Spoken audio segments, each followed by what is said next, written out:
காலை வணக்கம்.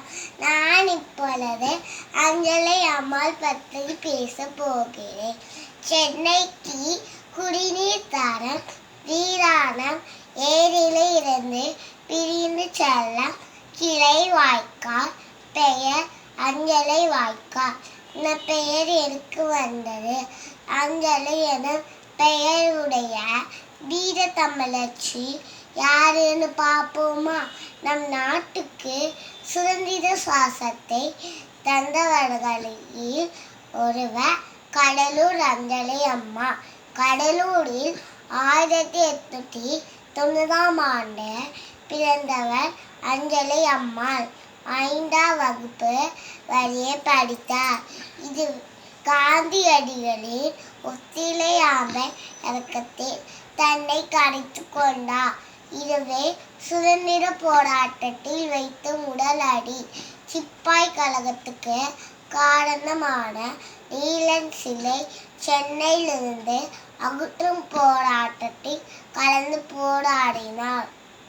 அவரது மகள் அம்மா கனவையும் போராட்டத்தில் கலந்து கொள்ள சேர்ந்தார். கைது செய்கையில் தாயும் மகளும் சேர்ந்து சிறை சென்றனர்.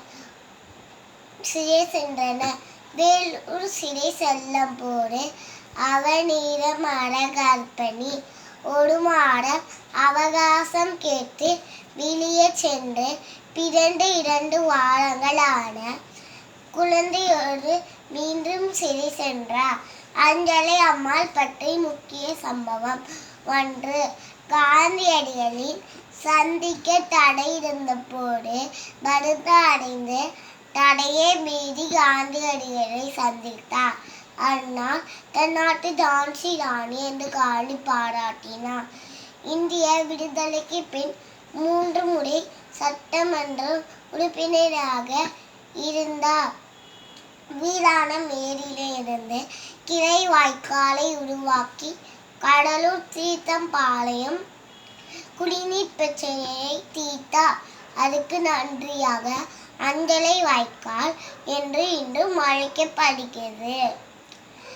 அஞ்சலை அம்மாள் போன்ற வீர பெண்களை நினைவு கூர்வது மாணவர்களுக்கு அறிமுகம் செய்வதும் மிகவும் அவசியம். நன்றி, வணக்கம். ஜெய் ஹிந்த், வந்தே மாதரம்.